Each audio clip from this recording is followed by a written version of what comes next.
Sir, I got your camera. Hi, so yun, I got your my camera. kinuha natin yung audio dun sa meron akong in-approach na tao dahil nagbibideo ko at nakukuhanan siya. Binigyan ko lang siya ng heads up at biniro ko. Anyhow, dito tayo sa Garden Center and Poultry Center sa Parksville.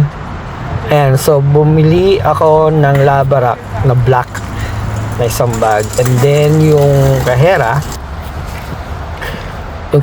is inask ko siya about doon sa mga bag na nandun sa isang paleta na puro bukas yung bag niya. So ayan, yan yung sand na 4 na bag at saka yung pit moss at saka yung manure na 4 bags. Inask ko yung kahero na kung sakali is akin na lang or what. But hindi niya pinabayaran, so pinakuha niya na lang. Yan, so binigyan niya ako ng cart after bayaran ko yung Labarak ng $20. At yun, so kinunti-unti ko dahil mabigat. Yung sand pa lang is hindi na kaya ng cart. So yung sand isang bag is like $8, pero sabi ko dito $10. Anyhow, wash sand yun, wash sand na pwede gamitin sa planting media. So meron akong nakuwang sand isang araw, masyadong pino, so ito medyo rough kasi nga nawala na yung yung dust. So yan, dyan may in-approach ako at yung tao nasa car-park sa side at naghihintay pala nung in-order nila.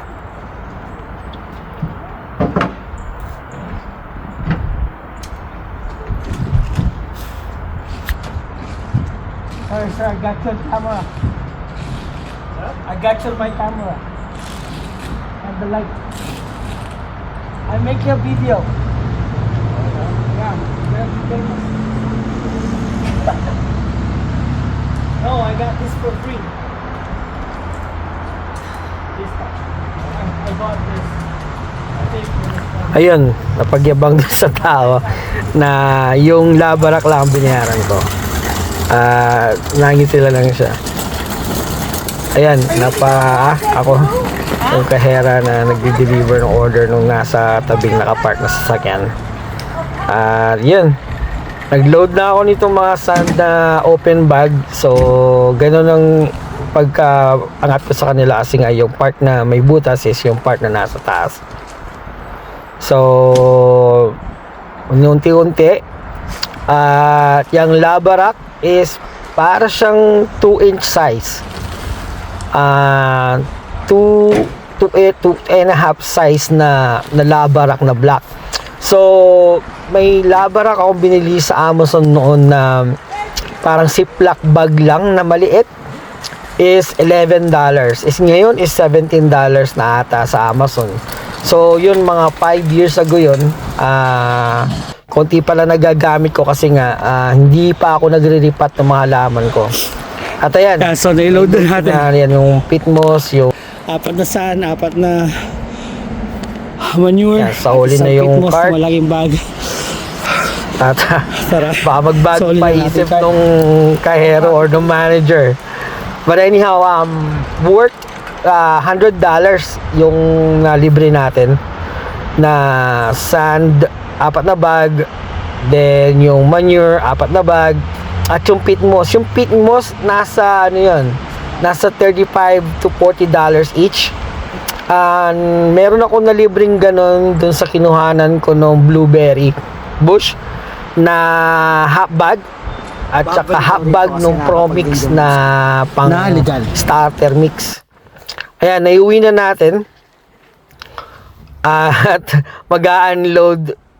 So na-unload ko yan kinabukasan na dyan ayan, makikita niyo yung kalat ko, ayan, sa pagkukuha ko ng mga libre at saka siguro good deal sa iba, pero halos libre yan nandyan sa harap ng camera, pero lang yung wheelbarrow. Yeah, yung wheelbarrow is since na nag-move at nag-renovate ng bahay is nandyan na yan. At yung isang wheelbarrow na yon na unang ginamit ko is galing ng Canadian Tire. Naka-sale yan. Yan, inabangan ko yan hanggang sa Kuwichan pa. Sa Walmart. Yan, dun ko pa nakuha sa Walmart. Canadian Tire ng Kuwichan. Yeah, malapit sa Duncan. Yan. So, pagkatapos na Nanaimo is yun yung makasunod na town.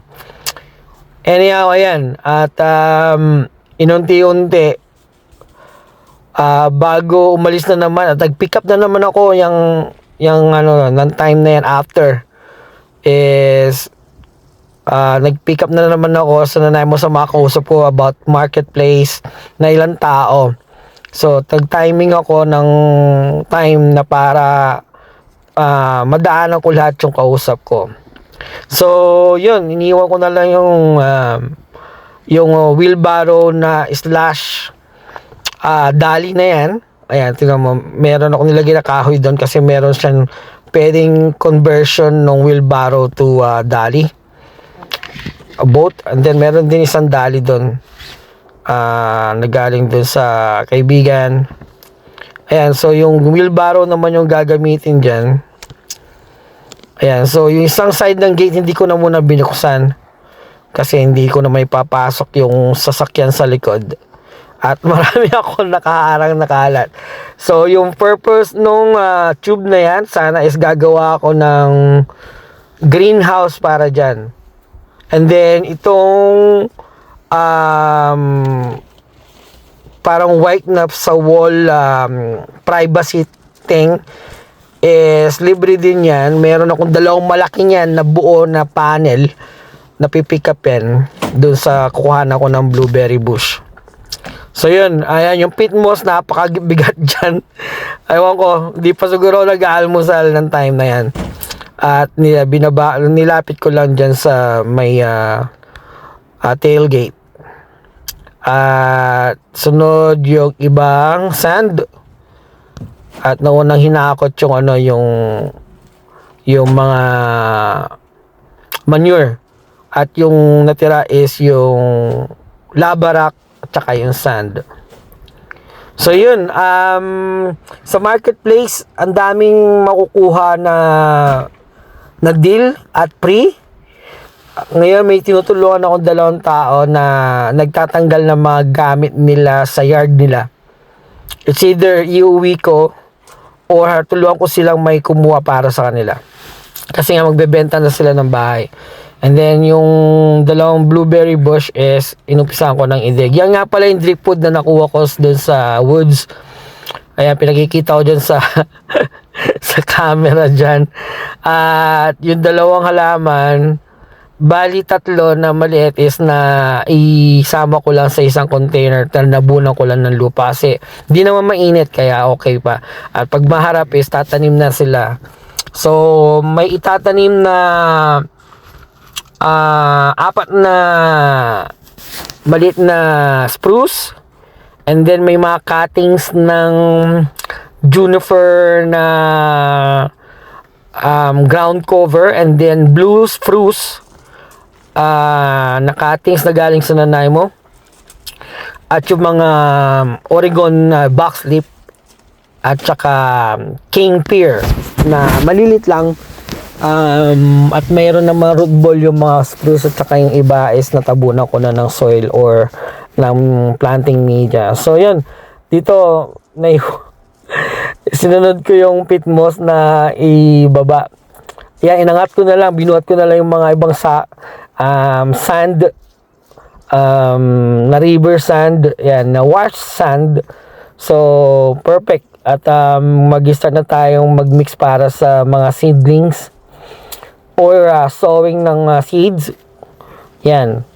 So ang dami ng planting media aside dun sa nakuha ko sa may river sa Nanaimo at saka sa logging road na crash gobble na brown. So yun, ayan, bigat pala yan.